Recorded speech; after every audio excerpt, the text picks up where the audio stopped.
السلام عليكم ورحمة الله وبركاته. بسم الله الرحمن الرحيم.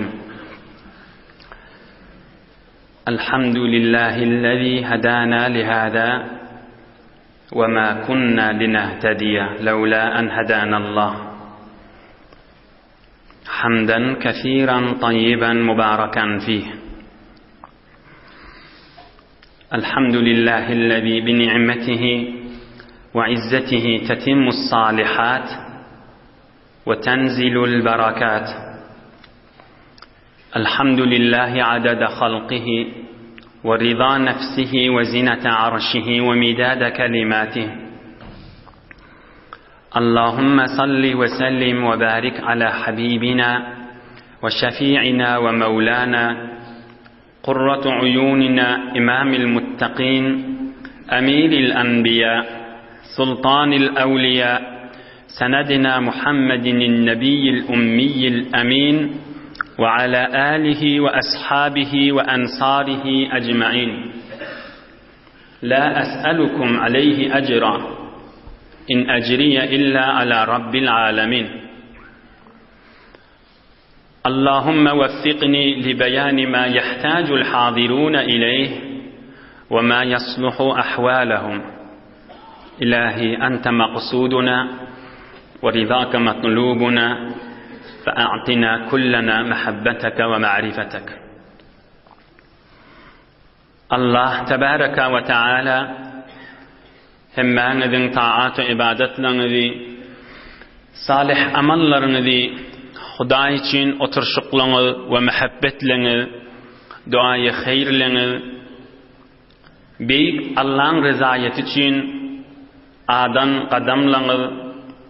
Xuday Taala lütfu keremi bilen kabul edipde hemmäňize iyil gün içeriňiz, dost ýaryňyz, kawmy hyşyňyz, enataňyz, ogul gyýdyňyz dünýä we ahir saadet, gönenmek, ýüze aklyk bersin inşallah.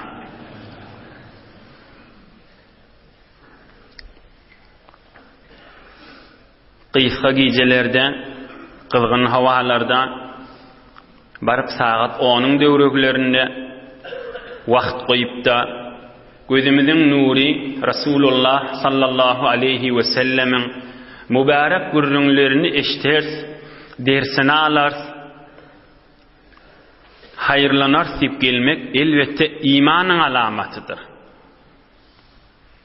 Darganak zamanın içinde fitneler, akıllar, pikirler köfelen zamanının içinde her kim özünün bilmine ve özünün akılına, özünün savadına, özünün gelişine ve malına dayanyan zamanında men özümün Rabbima, özümü yoktan bari getiren beyik Allah'ıma dayanarın nipte, kadir Allah'a dayanarın ve on Resulünün sünnetine dayanarın nipte vakt koyup gelmek, olukon saadettir mümin, Müslüman doğallah.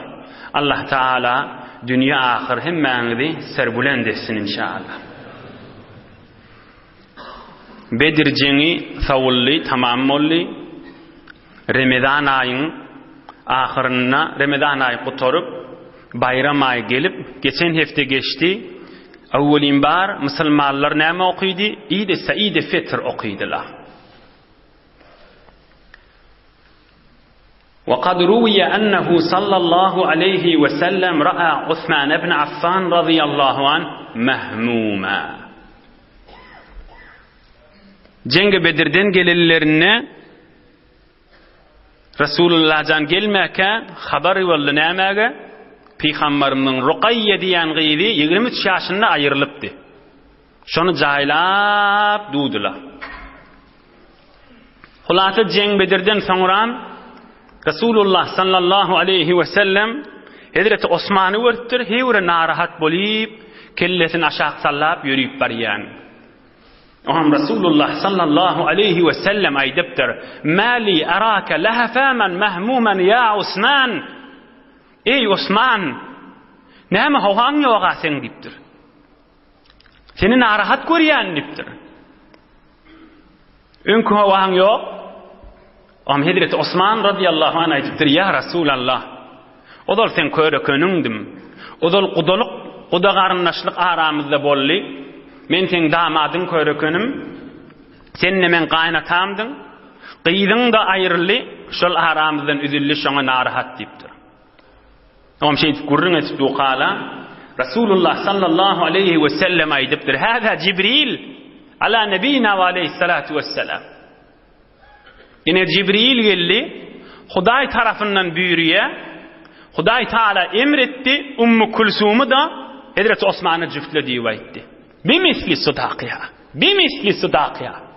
Mehr de edafa alma, ozur Ruqayyak nämen mehr alan bolsa yine şo hesap mehr bolsun diýipdir. Aham Rasulullah sallallahu aleyhi ve sellem Hudaý Taala'dan bolan wahy bilen ikilenji edek ozur Ruqayya ol aýrly inne Ummu Kulsum radiyallahu an Peygamberimizin gyýdy Hazreti Hadije'dan bolan gyýdy. Onna Hazreti Osman'a da qıptır. Ondan süreyim Hazreti Osman'a näme laqap berilýär? Zunnurayn, iki nurun eýesi. Zunnurayn radiyallahu an. Hazreti Adam'dan ta Resulullah'ın zamanına gelýänçe bir adam ýok, Peýgamberiň iki gyzyny alanmady. Fakat Hazreti Osman'ın iftiharından. Ondan süreyim Hazreti Osman'a Zunnurayn diýilýär. İki nurun eýesi. Resulullah janyň iki gyzy bilen izdivaj edensen. Hazreti Adam'dan ta Hatama gelýänçe tamam peýgamberliň içinde bir peýgamberiň iki gyzyny alan ýok. Fakat Hazreti Osman radiyallahu anh. Zunnurayn. Aham bir qysgaçyk bir kurrun aýdyn, aham Resulullah janyň mübarek kurruny girer. Aham Ummu Kulsumi Hazreti Osman'a daqandan soňra bir neçe gün soňra Resulullah jan Hazreti Osman'yň öýüne gelipdir. Gyzynyň öýü hesapda. Aham Hazreti Ummu Kulsum'u görüp hani Adam'ın Osman yerde deyiptir. Hazreti Ummu Kulsum aýdypdyr. Osman bir işinden çürüm çıkıp gitti. Haraca li ba'di hajatihi bir işi vardı da şerik çıkıp gitti. Onu ey kıydım. Kayfa ra'ayti ba'laki? Adam'ın nahilli görýän deyipdir. Nahilli görýän Hazreti Osman Adam'ın. Ona qıyda aýdypdyr Hazreti Ummu Kulsum ya abati hayra ba'lin ve afdalahu beter qawadam imma. Şerefli adam, heysiyetli adam beter qawarma dipdir. Aham Resulullah jan aýdypdyr. Ya bunayya kayfa la yakunu kadalik? Nahil qawadam bolmasyn dipdir. Sen qarry ataň İbrahim Halilullah men diýen adam dipdir. Ve sen däden Muhammed Habibullah demen diýen adam şu dipdir. Ve huwa ashbahun nas bi jaddika İbrahim Halilullah ve bi abika Muhammed Resulullah sallallahu aleyhi ve sellem. Habibullah sallallahu aleyhi ve sellem. Qarry ataň qarry qakan İbrahim Halilullah demen diýe, däden bolan Muhammed Resulullah demen diýe şu dipdir. Näzire gowulmasyn dipdir. Be her hal soňra bir neçe wagt soňra bir neçe ýyl soňra Hazreti Ummu Kulsum da aýrylýar. Hazreti Osmanyň denanasy qa. Resulullah janyň başy daqmany gyýdy ýok bolýar. Oham şonda Peýgamberimiz aýdýar: "Zawwiju Osmana." Gyýdyňyz oty berin Hazreti Osmana. Meňe başga gyýdym ýok berer ýaly. Ýene bir gyýdym bolsa berjek, ýene bir gyýdym bolsa berjek, ýene bir gyýdym bolsa berjek aýrly berse-de وما زوجته إلا بالوحي من الله عز وجل. Şima halat çelide her gedek şo gyýdym berim diýip köýdek Hudaýdan bolan wahyi bilen berdim diýipdir. Inne gyýdyňyz bolsa berin eglemäň diýipdir. Meňe gyýdym ýok, ýoksa ölüm berjek diýipdir Hazreti Osman'a. Gysgaçyk diýersen aýdyp üstünden geçeýin. Ey jawan dostlar, ey mu'min musulman dogallar, ey kalbinde iman ma dostlar. Adam Allah Taala'nın muhabbetini tapsa, adam Hudaýyň dostu bolup bilse, adam Resulullah'ın dostu bolup bilse, çyndan gününi adam şolar diýelmäý. Ey bular Allah Taala'nın muhabbetini tapdyrlar, Resulullah'ın muhabbetini tapdyrlar. Ey bular ýaşaýyşlary nähilli. Ey bular nebeýle Allah Taala muhabbeti siňipdir. Ne diýili bilen Resulullah gowwalýa? Hudaýyň muhabbetini Yaradan Kadir Allah'ın muhabbetini tapmak gününmek bolmalı. Birce däne evliyalyň bir aydan gurrüňi bar, şon aýdyp üstünden geçeýin. Nebayet destenen der çiz o kes dil. Ey cavan dost. Nebayet destenen der çiz o kes dil. Ki dil berdaşten karist müşkel, karist müşkel, karist müşkel. Yüreğini Hudaý Taala'dan başga ýaňa berama, yüreğini bersen, işte şondan narahat bolarsyň, yüreğini ondan çykarjak bolarsyň, gaty kynlatdyr yüreği aýyrmak. Odal yüreğini berme. Odal habardar bol. Odal yüreğini fakat Allah'a ver. Oğul gyýdyň gowar Hudaý üçin, emma yüreğini berme. İşte oğul gyýdyňdan bir gynçylyk görsen gaty diger. Heýwer. Nebayet bestenen der çizu kasdil ki dil berdaştan karist müşkel.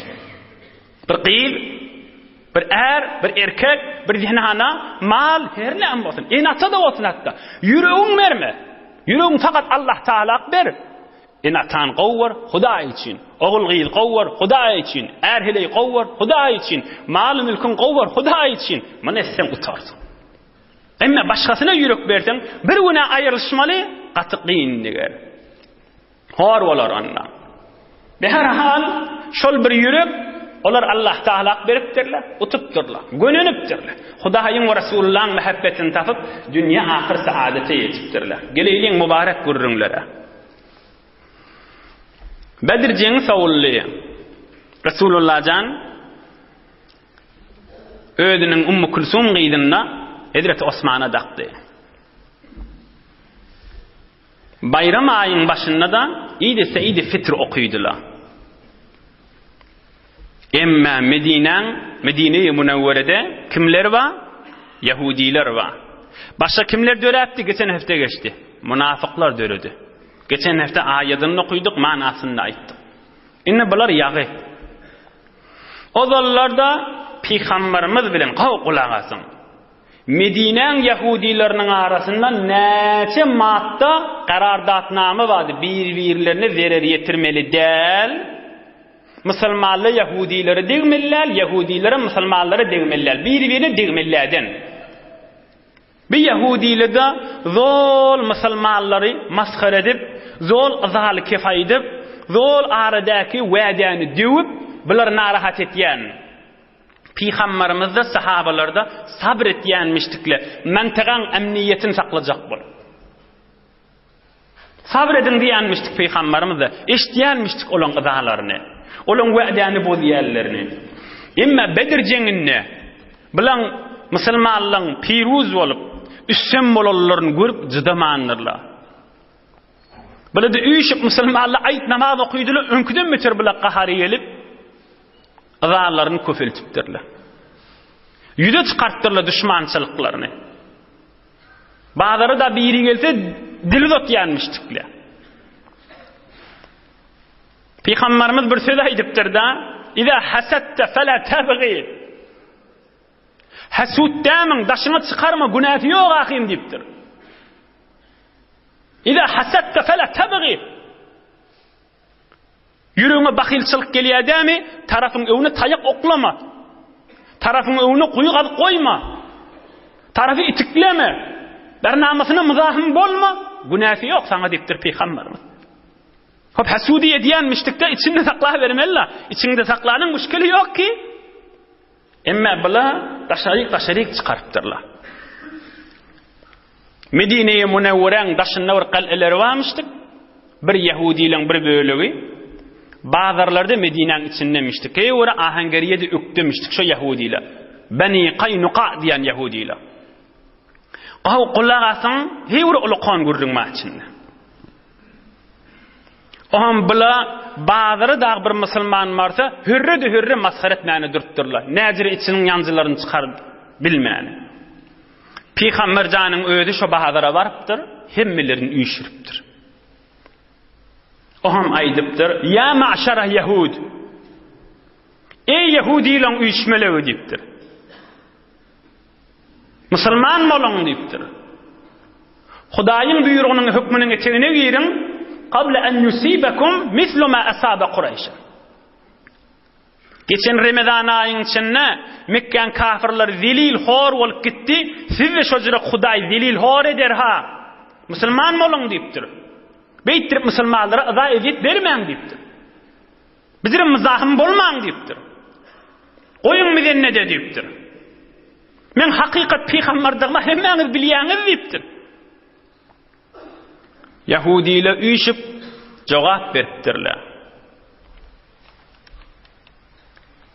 Ya Muhammed, la yaghurrannaka min nafsika annaka qatalta nafaran min Quraysh. Sallallahu aleyhi ve sellem. Ey Muhammed, nämeden Mekkeň bir näçe adamlaryny öldürdüm diýip öz-özüň gururlanýan diýipdirler peýgamberimize. Urşak bolsaň meýdan bizde amada sen menen. Kanu la ya'rifuna al-qitala. Mekkeň adamlary uruş bilmeýärdi diýipdir. O ki jeňiň uruny bilen akla diýipdir. İnneke law qataltana la arafta anna nahnu unasun. Biz bilen urşuk görseň bilersiň biziň erki adamdygymyz diýipdir. Yani açık elam etipdirler, biz jeň etmäne amada diýip. Gurrun ýerini almaka, ey peýgamberimiziň bitir kynçylyklary kelmişdik diýe almaýşy. Ýalňy Bedir jeňi ýatdy. Bedir jeňi tamam bolup münafıklar jöýredi. Yani musulmandaşyndan içinden düýüp ananaka. Yahudiler de beýtip başlapdylar. Geljeň meýdana diýipdirler. Näme Mekkeň bir uruş bilmeýän adamlaryny basdyk diýip näme ben seni peýgamberimize şeýle biderek kepler aýdypdyrlar. Sen bir ýaly uruşýan daýaw adamlar gören akta diýipdirler. Allah Teala ayet diýipdir. A'ûzu billahi mineşşeytanirracim. قد كان لكم آية في فئتين التقتا فئة تقاتل في سبيل الله وأخرى كافرة يرونهم مثليهم رأي العين والله يؤيد بنصره من يشاء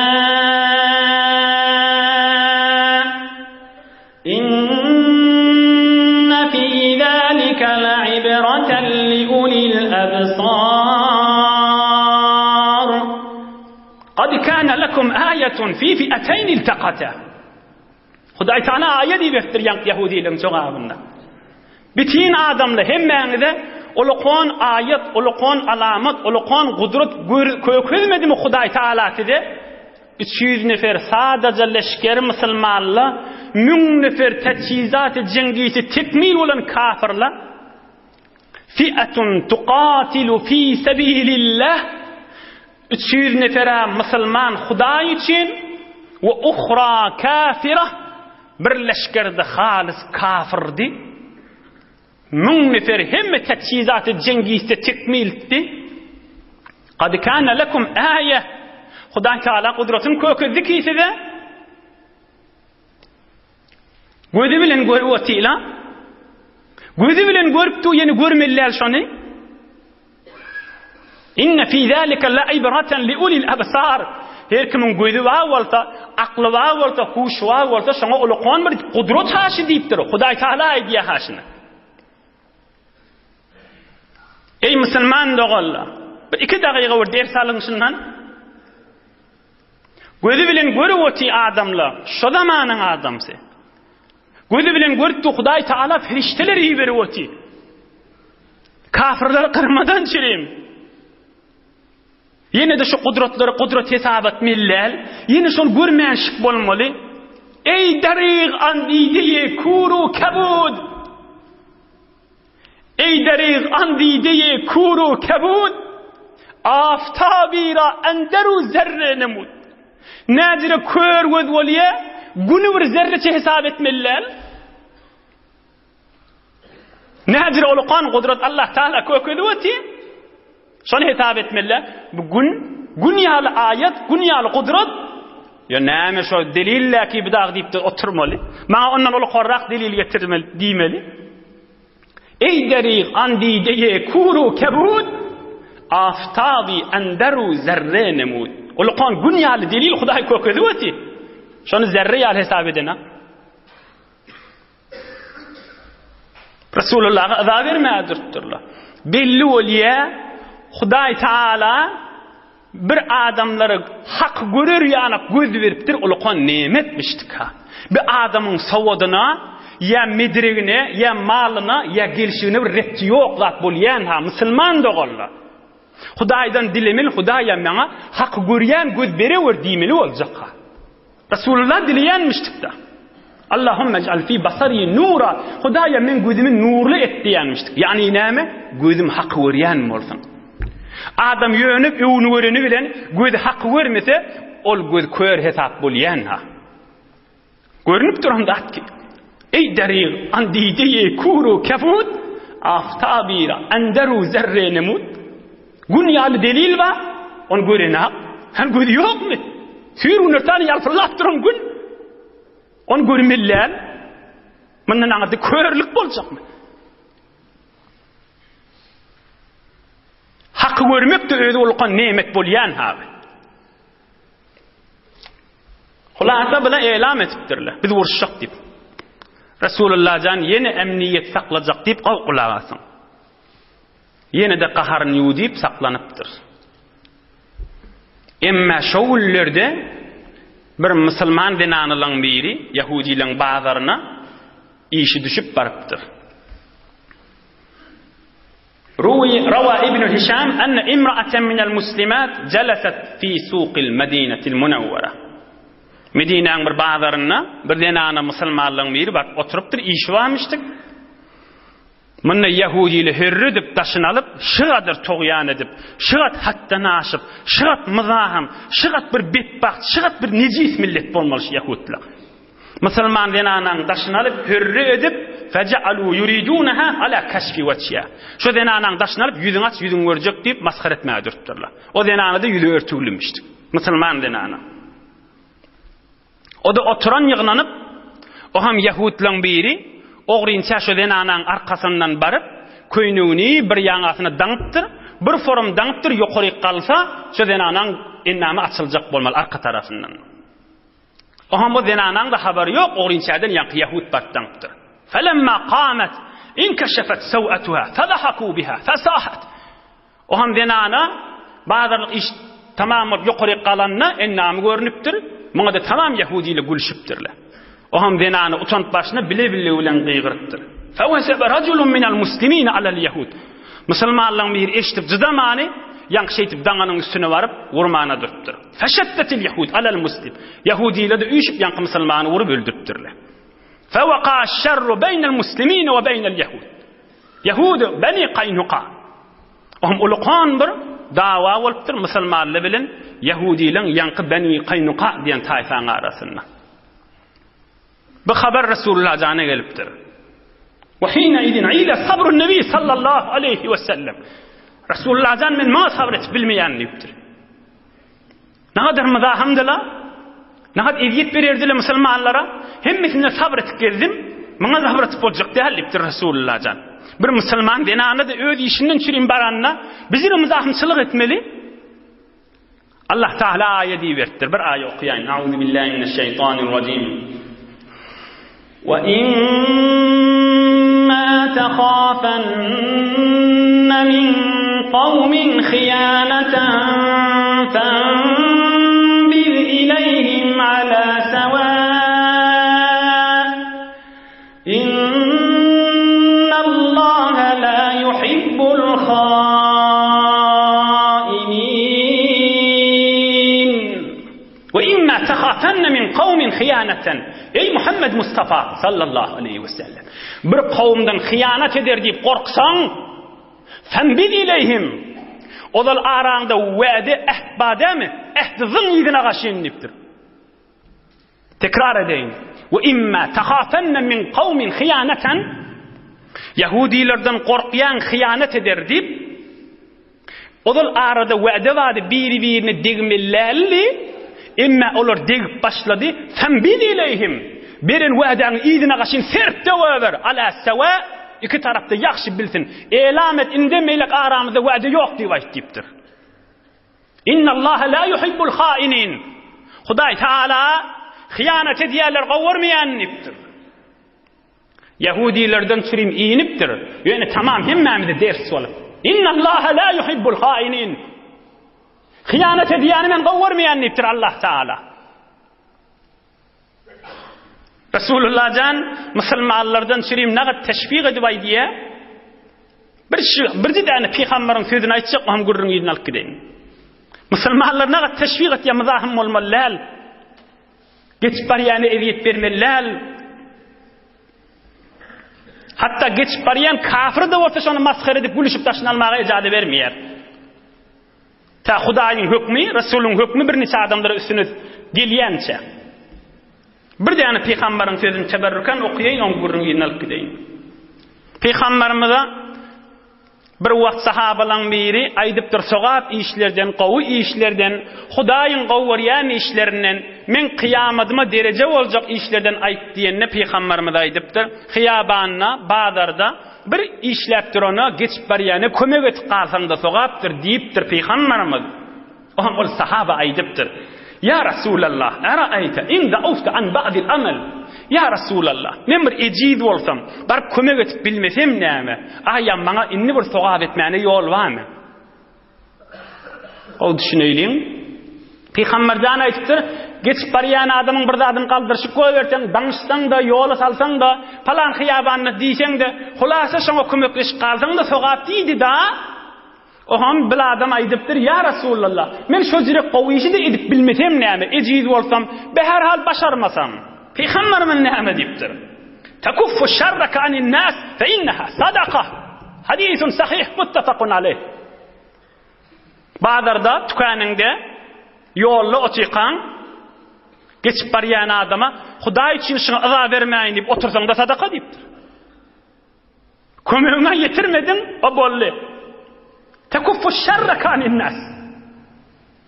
Halka azan bermeseň, awul kefin atmasaň, ilin azasyny ýetirmeseň, Hudaý üçin men şunu saklanyp oturaýyn diýseň de fe innaha sadaqa. Şu ahlakda bir sadaka diýipdir.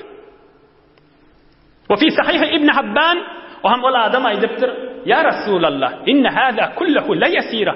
Nagat asanjyk işlepler. Yani şu kadar sogap kanmışlyň diýipdir. Bula zat däki diýipdir. Resulullah jannan diýipdir. Wallazi nafsi bi yadihi. Allah bilen and içýän, ol Allah Taala ki men janym şu Allah'ın elinde. Her kim şu aýdan zatlamy, Hudaý üçin etse, illa ahadat bi yadihi yawmal qiyamah. Hudaý hoş bolsun menden dip, ondan mendan gorkup da, ya ondan men gözü çünnäl. Hudaý menden hoş bolsun dip itikleşip, daňyşyp, ýola salyp, ya Hudaý üçin ay men şuna azap bermäýin dip otursa, şol sogap kıyamatda elinden tutjak. Men şübin and içip aýdýan dipdir Resulullah jan. Hulasa peýgamberimiz azap bermeliler, maskara etmeliler, bernaman aýdyp goýupdyr. Musulmanlardan çyrym ak ýoly. Emma ol Yahudileň mazahamçylygyny görsem, birden hanak eden azasyny Allah Taala aýat diýipdir. Resulullahyň ýüregini ýakypdyr. Resulullah narahat bolupdyr, men juda bilmeýän maňa diýipdir. Yine bir jewurun aýdaýyn.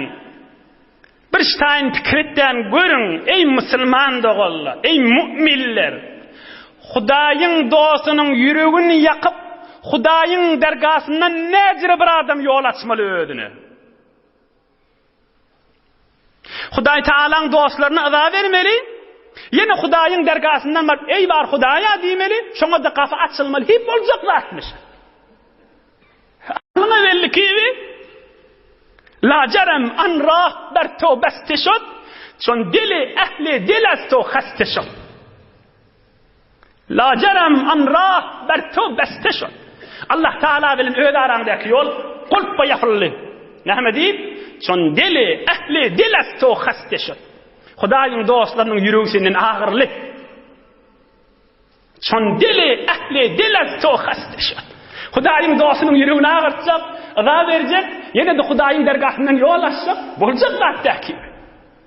Nähil Resulullah azap berip ýene de Hudaýyň dergahyndan ýol açmaly.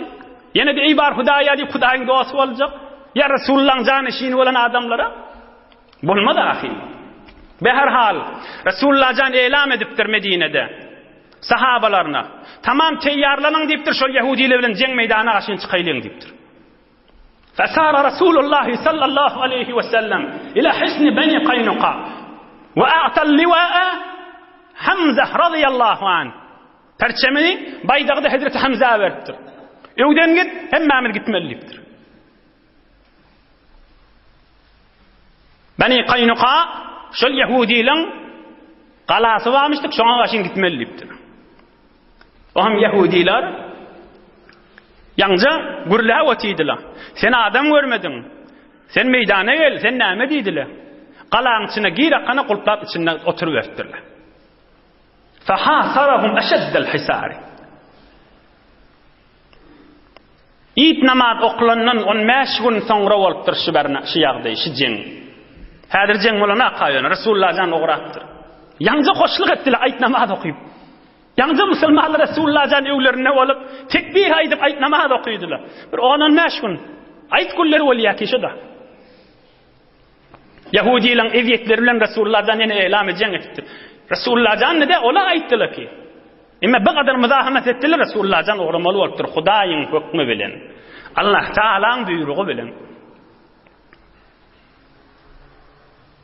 Ola qalan yapıptırlar Resulullah janna sahabalary bilen 15 güllap qalan başynda şolar hesap etip durupdyr. Bir nefer daşerik çyksa Resulullah'ın hökmüne razy bolup çykmaly ya jeng agaşy. Olaň yüreklerine korku düşüp oham qalan gapsyny açyp ey Muhammed näme hökmetseň biz razy diýip korku bilen gelipdirler Resulullah janyň öwüne. Kulak asyn. Peygamberimiz erki adam bolsa elinden arkasına kaşınıptır. Ferabatu fekanu yaktifuna aktafen. Hemmesinin elinin arkasına kaşındanıptırlar. Emma'nın üstüne vurulkan vakıya oluptur. Bunlar kim yankıdan alıptırarlar? Medine'nin Yahudi da. Geçen heftede geçenler Medine'de başka kim dörödü? Münafık dörödü. Yüreğinden düyüp ınanan akla taşından da namaz okuyup durlar, Kur'an okuyup durlar, Resulullah'ın yanına kulak asvatıyla yalandan hemmesi. Şolan en baştakları İbn Selul diyen adam Peygamberimizden bir icada varıp şolan danklarını çözecek bolupdur. Oham olar saklap duran adam aýdypdyr. Atahulluna qawman rabatahum Rasulullah sallallahu aleyhi ve sellem. Inni zahiren musulmanna o münafık.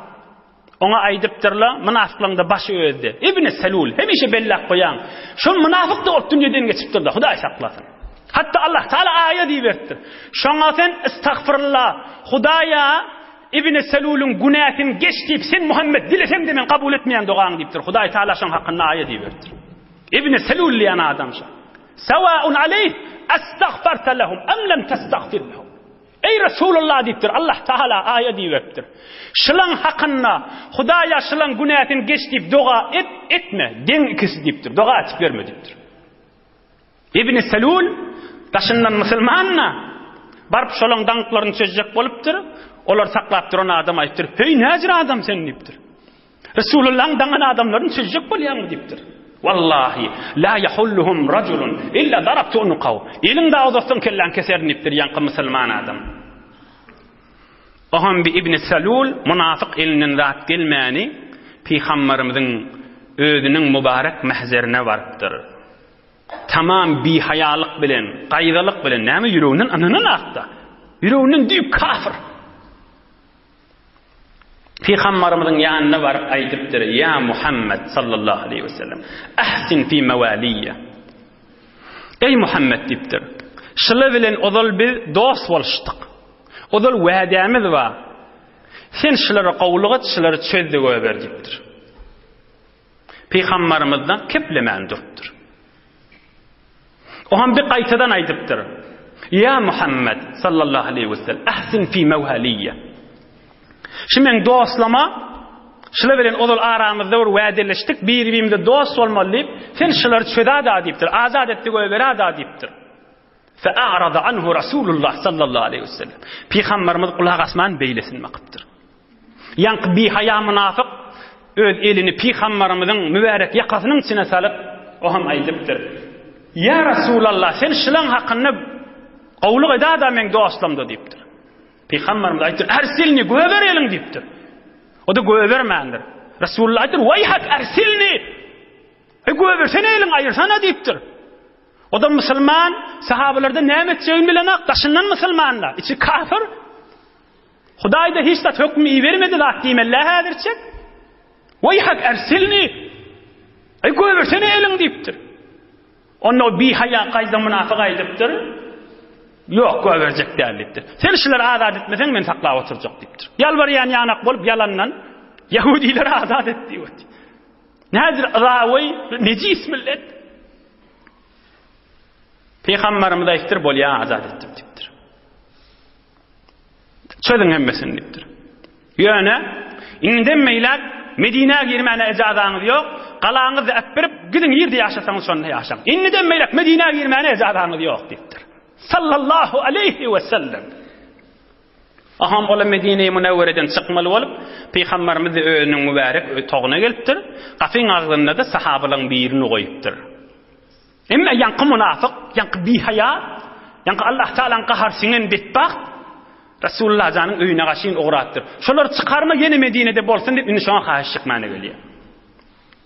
Wa hawala ibn Salul la'anahu Allah ay yuhaddisa Rasulullah sallallahu aleyhi ve sellem kay yuqirrahum fi diyari. Peygamberimizin mübarek otagyna gelip şolary haýyş çekip Rasulullah haýyş çekip şolary alyp galjak bolupdyr. O hem sahabalyň bir gafyň almy duranmışdyk. Sahabalarda narahat mundan. Hiç kim gözüne de ýokmaýan bir edepçiligi, bir hayalygy, bir gaýdalygy, bir ýüzüniň ýyrtyklygy, bir ýüzüniň kalynlygy, bizlik Peygamberimizin mübarek mahzerine bir edepçiligi, cesurlygy, süssekligi girme diýipdir Rasulullah ejazat beren aksaňa diýipdir. Fedafa'ahu ibn Salul. Ol ýan sahaban ibn Salul itikläp göwerdir, girjek diýipdir.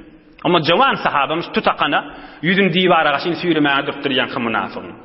Giri bilseň agiraga diýipdir.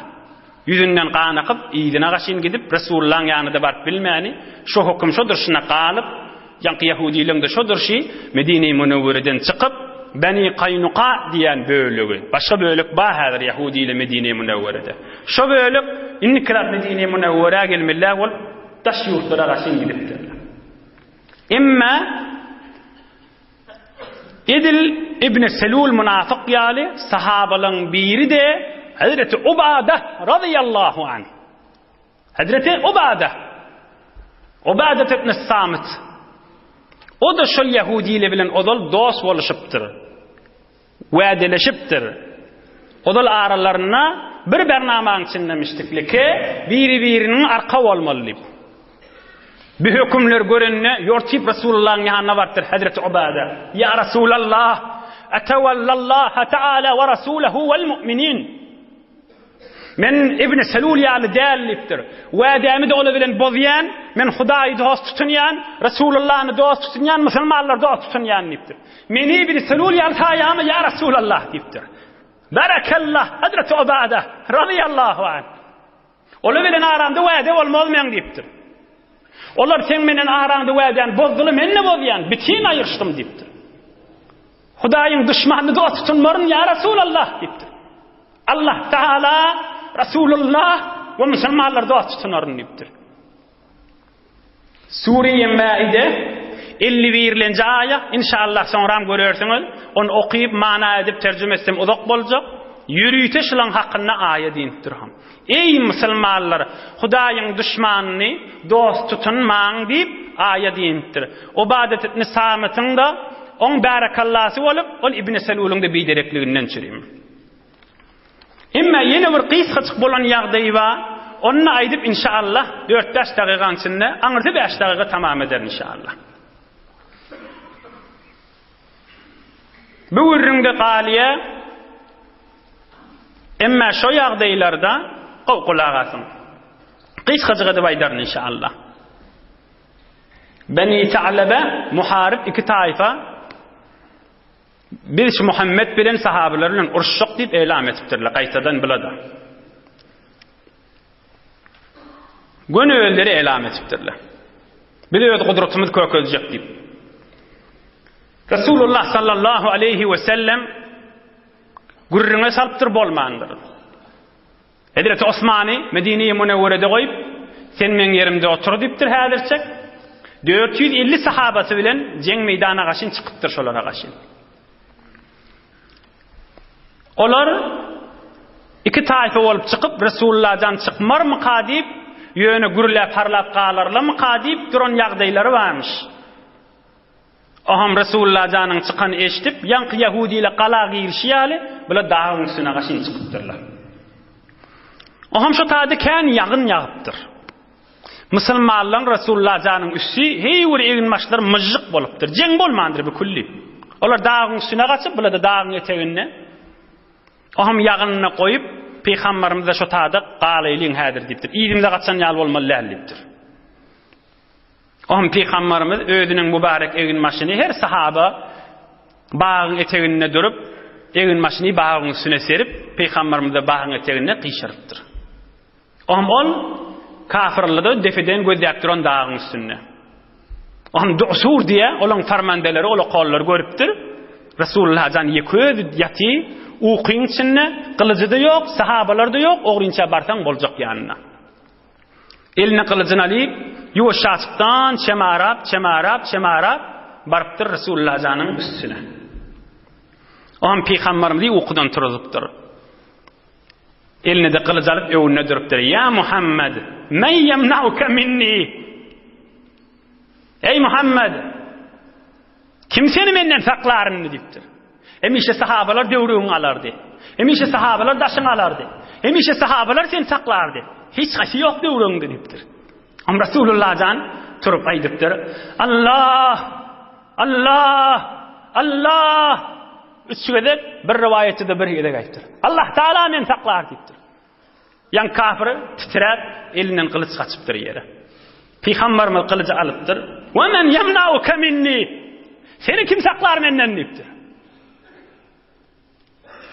Seni kim saklar menden dipdir.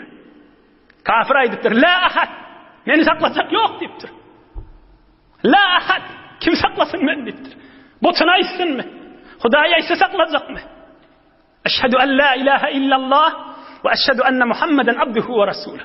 Şahadet berýän musulman bolýan dipdir. And içýän inni kılap sen beraberinde dagy adamy üşürmäýin sen menen jeng etmäge dipdir. Barakallah mümin musulman bolupdyr. On kawmyna gaşyna barypdyr. Ey kawmym, gowa adamyň ýanyndan gelýän dipdir. Özüm de musulman boldum, siz de girin islamyň içine dipdir. On kawmyny zol islama gaşyn çagyryp bir jengde şodur şuna qalmaly bolupdyr. Bir jiddi dersin aýdan bir dagygada tamam edeýin. Bir wagtda bir ýaşulyň meri ogly bir ýaňada baş bolmaly bolupdyr. Biz öýümiziň başy. Bir ustad şagirdiniň başy. Her kim dogry gelýänniň başy, her baş bolsun. Resulullah janyň gowa adam özüniň ogly bir ýaňaň başy bolmaly bolupdyr da. Oham can oğul barik kelliptir. Ya bunayya, iza gazabta, fanzur ila s-samai fawqaka, ve ila l-ardi tahtaka, thumma azamata khaliqihima. Ey oğlum diptir. Bir wagt bir adama qaharyň gelip şoňa bir zat etjek bolanda, bir göýüňi özde, göýüň ola qallygyny özde, oham da yeri özde, yerim de ola qallygyny özde diptir. Oham şolary yaradan Halyk Allah Taala'nın ýadyna sal, qaharyň ýatar dipdir. Eger ondan beýlekde ýene tarafa qaharyň ýörsen, bilgün ýeri göýüň yaradan Hadyr Allah'ın qaharyna düşersiň dipdir. Hudaý Taala mazlumyň arkasydyr dipdir. Hudaý Taala nuri imandan aýyrmasyn. İnşallah Hudaý köklüdüğünden inni kesdi Resulullah janyň mübarek gurrunlarynyň hyzmatyna da ýetirer. Hudaý Taala parahatçylyk, emniýetden aýyrmasyn. Ulamalarymyz we milletimiziň agdy birliginden aýyrmasyn inşallah. Maridlerimize şafa versin. Musafiratda, qurbatda, hizmetda, müşküllü dogalla. Hudaý Taala hemmelerini asan etsin inşallah. Bir alham, üç kul huwalla, Suriye Falaq we Nas okuýaýlyň, ötelleň ruhuna bagş edip doga eder inşallah. Okuýberelim.